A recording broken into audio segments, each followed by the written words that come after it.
Welcome to Cambodia, where the past is so present it's practically photobombing your vacation. If you think ancient ruins are just abandoned malls, you're in for a real awakening, and a very sweaty walk. We're about to explore temples so old they make your grandpa's stories seem recent. So grab your water bottle, slap on sunscreen, and prepare to be humbled by architecture that's outlasted empires, and probably your last 3 smartphones. Let's do this. Or at least try not to pass out from the heat. First stop, Angkor Wat, the main event. So iconic, it's on the Cambodian flag. This isn't just a temple, it's the symbol of an entire nation, a place that's inspired awe for centuries. Even before you set foot on the grounds, you feel the weight of its reputation, the sense that you're about to witness something monumental. You see it in photos and think, nice old building. Maybe you've scrolled past it 100 times on Instagram or seen it on travel posters in airport terminals, but nothing prepares you for the real thing. Then you arrive and the scale hits you like a ton of sandstone. The towers loom above, ancient and immovable, and suddenly you realize you're standing in the shadow of history itself. The sheer size of the place is overwhelming. This is architecture designed to impress, to humble, to make you feel small in the best possible way. Built in the 12th century as a Hindu temple, later Buddhist, it's a theological plot twist for the ages. The walls have seen centuries of prayers, rituals, and transformations, each layer of history adding to its mystique. It's a living monument, shaped by the beliefs and ambitions of generations. Every surface is covered in intricate carvings, epic battles, mythological stories, and maybe the world's first complaint form. You could spend hours tracing the stories with your eyes, discovering new details in every panel. The craftsmanship is mind-boggling, a testament to the skill and patience of the artisans who worked here. The central towers represent Mount Meru, home of the gods. In Hindu and Buddhist cosmology, this is the axis of the universe, the spiritual center of all things. Standing beneath these towers, you can almost feel the ancient energy, the sense that you're at the crossroads of heaven and earth. To reach them, you climb stairs so steep they'd violate modern safety codes. Each step is a challenge, a reminder that this was a place for the devout and the determined. The climb is a ritual in itself, a physical journey that mirrors the spiritual ascent the temple was designed to inspire. The view, worth every jelly-legged step. From the top, you see the temple grounds stretch out in every direction, the jungle pressing in at the edges, the moat glinting in the sun. It's a panorama that makes you feel like an explorer, discovering a lost world. The apsaras, celestial dancers, are everywhere, each one unique. Their poses are elegant, their expressions serene, frozen in stone for centuries. It's as if the temple itself is alive with movement, a silent dance that never ends. It's the world's oldest game of spot the difference. Some have elaborate headdresses, others delicate jewelry, each one telling a slightly different story. You can't help but wonder about the artists who carved them and the people who once worshipped here. They quarried stone from 30 miles away and floated it here. Imagine the logistics. Thousands of workers, endless trips up and down the river, all to build something that would outlast empires. We complain about late Amazon packages, these guys moved mountains. The scale of the effort is almost unimaginable, a feat of engineering and determination that still boggles the mind. The bas-reliefs are a kilometer-long graphic novel, armies, gods, drama everywhere. Each scene is packed with action, from epic battles to moments of quiet devotion. It's history carved in stone, a story that unfolds as you walk along the walls. Sunrise here is a spiritual moment, shared with 3,000 people and their iPhones. The sky turns gold, the temple glows, and for a few minutes, everyone is united in awe, cameras clicking in unison. The moat is a masterpiece, both beautiful and functional. It's not just a pretty reflection, it protected the temple from invaders and floods, a marvel of ancient engineering that still works today. My neighbor has a fountain. Angkor Wat has a naval battlefield. The scale of everything here is just on another level, a reminder that this was once the heart of a mighty empire. It's majestic, imposing, and absolutely lives up to the hype, a testament to faith, ingenuity, and a lot of rock. Every corner tells a story, every stone is a piece of a grand puzzle that's still being solved. Now if you'll excuse me, I need to find a place to sit for the next 7 to 10 business days. After all, exploring Angkor Wat isn't just a visit, it's an adventure, a journey through time and a workout all rolled into one. Next up, Bayon, the legendary face temple, and one of the most iconic sites in all of Angkor. If Angkor Wat is the headline act, Bayon is the mysterious, unforgettable encore that leaves you wondering if you're being watched, or maybe even judged, by history itself. Not one or two, but 216 gigantic serene stone faces are carved into the towers, gazing out in every direction. No matter where you stand, you'll find yourself under the calm, enigmatic stare of these ancient visages. It's as if the temple itself is alive, quietly observing every move you make. Walking through Bayonne is like being at a party where everyone's silently judging your life choices, but with a 1,000-year-old twist. The faces are everywhere, above you, beside you, peeking from behind pillars, each one with a slightly different expression, as if they're in on a secret you'll never quite understand. The mastermind behind this stone spectacle was King Jayavarman VII, who clearly thought, "Let's put my face everywhere," and he meant it. Historians believe the faces are modeled after the king himself, merged with the bodhisattva of compassion. It's a blend of ego and spirituality, carved in stone for eternity. The temple's layout is a chaotic maze. Think MC Escher with a side of existential dread. Corridors twist and turn, stairways lead to unexpected platforms, and you're never quite sure if you're going in circles or discovering something new. It's easy to get lost, but that's half the fun. Along the walls, the bas-reliefs tell stories of 12th century daily life, markets bustling with traders, cooks preparing feasts, and even the surprisingly relatable act of lice picking. These carvings are like ancient comic strips, capturing the humor and humanity of a long-lost world. History isn't just about epic battles and grand monuments, sometimes it's about personal grooming and the little moments that make us human. The details here remind you that people back then weren't so different from us after all. Each face is unique, some smirking, some sleepy, others looking like they're just over it. It's a gallery of ancient moods, frozen in time. You might even spot a face that matches your own expression as you wander through. It's the original 360-degree selfie spot. No matter where you point your camera, you're guaranteed to have a few ancient photobombers in the background, making every shot a little surreal. Navigating Bayonne is a challenge. Narrow corridors, low ceilings, and tourists wedged between galleries.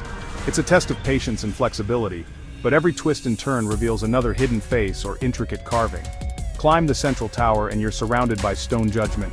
It's humbling and a little creepy to stand in the heart of the temple and realize you're outnumbered by faces that have seen centuries come and go.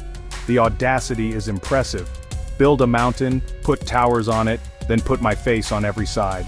It's a monument to ambition, creativity, and maybe just a touch of royal vanity. As the sun moves, the faces change, gentle in the morning, stern at noon, weary by sunset. The temple feels different at every hour, as if the faces themselves are alive and responding to the world around them. It's a living piece of art, or maybe the world's slowest, most patient surveillance system. Either way, you can't help but feel the weight of all those eyes, ancient and unblinking. Leaving Bayonne, you can't shake the feeling you're being watched by a building. The faces linger in your mind, following you long after you've stepped outside the temple walls. Onward, before the faces start following me home. Bayonne is unforgettable, a place where history stares right back at you, and you leave with more questions than answers. Welcome to Ta Prohm, where the jungle is winning a slow-motion battle against stone, and where Lara Croft probably lost her keys. Massive silk cotton and strangler fig trees pour over walls, prying stones apart and wrapping doorways in roots. Unlike other temples, Ta Prohm was left mostly as found, a curated ruin, stabilized but wild. It's a haunting collaboration between 12th century architects and Mother Nature. Wander through crumbling corridors, step into courtyards where trees explode through roofs, and marvel at roots that look like liquid stone. This was once a Buddhist monastery and university. Imagine telling your professor a tree ate your homework.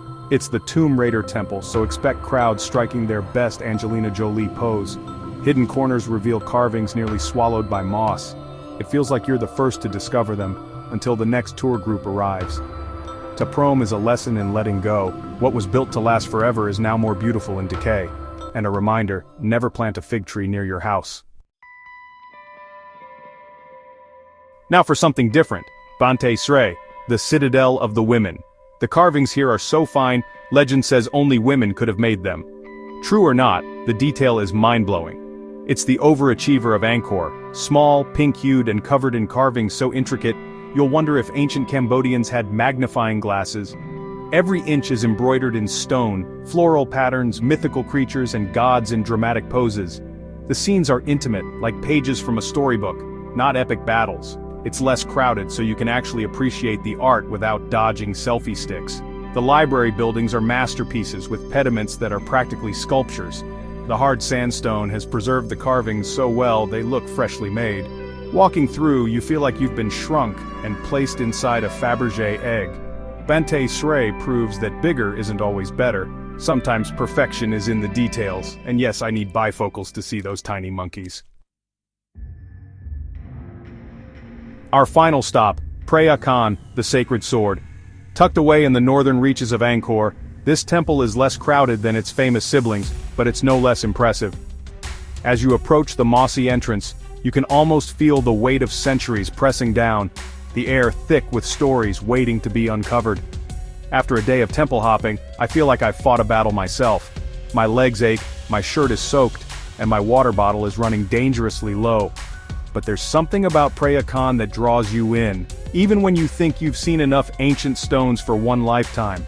Preah Khan is a sprawling, unrestored maze, perfect for getting lost or pretending you're Indiana Jones on a budget. The corridors twist and turn, leading you deeper into a world where every corner promises a new secret. It's easy to lose your sense of direction, and even easier to lose track of time. Once a city with 1,000 teachers and nearly 100,000 people, now it's a quiet ruin with endless corridors. The silence is broken only by the distant calls of birds and the soft shuffle of other explorers' feet. You can almost imagine the city at its peak, bustling, vibrant, alive with the sounds of learning and ritual. Like Taprom, the jungle is reclaiming it, but here it's a slow, methodical takeover. Roots snake through the stone, vines dangle from the ceilings, and the forest seems to breathe with the ruins. Nature and history are locked in a quiet embrace, each refusing to let go. There's a mysterious two-story building. No one knows what it was for. Some say it was a library, others whisper about secret rituals. Its empty windows stare out like blank eyes, daring you to guess its purpose. My guess? The world's first cheesecake factory, or maybe just a really fancy storage closet. Either way, it's a reminder that even the ancients had their mysteries, and their sense of humor. The temple's long central axis creates a tunnel vision effect, perfect symmetry until someone walks through your shot. It's a photographer's dream and a tourist's obstacle course all at once. Each doorway frames the next, drawing you forward like a hypnotic invitation. Many carvings have been defaced, a stark reminder of the turbulent history these temples have endured. Wars, invasions, and religious shifts have all left their scars here. The faces of Buddhas are scratched away, but the stories they once told still linger in the stone. Each courtyard feels like a new discovery. Collapsed roofs, incense offerings, trees devouring walls. You never know what you'll find around the next corner. A shaft of sunlight illuminating a forgotten altar, or a pile of stones that was once a sacred hall. The legend says a sacred sword was left here by King Jayavarman VII. Some believe it was a symbol of power, others think it was a real weapon hidden away to protect the kingdom. The truth is lost to time, but the myth lingers, adding a layer of intrigue to every shadowy corner. I found only spiders and a lizard with attitude. The real guardians of Preah Khan, they scuttle and scamper through the ruins, completely at home among the stones and shadows. The real treasure is the atmosphere, quiet, contemplative, ancient. It's a place that invites you to slow down, to listen, to imagine the lives that once filled these halls. Preah Khan combines the scale of Angkor Wat, the jungle beauty of Ta Prohm, and the mystery of Bayon. It's a temple that doesn't just show you history, it lets you wander through it, get lost in it, and maybe, just maybe, find a piece of yourself along the way. It's the perfect place to end, unless you get lost and need to ask for directions. But honestly, getting lost here is half the fun. In Preah Khan, every wrong turn is a new adventure, and every shadowed hallway is a story waiting to be told. And so, our journey through Cambodia's ancient temples ends. My feet have aged more in days than these stones have in centuries. These temples are older than your favorite pizza place, and with luck, they'll outlast us all. If you get the chance, come see them, before the jungle swallows them whole. Thanks for joining me on this sarcastic, sweaty tour. If you want more questionable travel advice, hit subscribe. Now, if you'll excuse me, I have a date with a hammock and a gallon of water.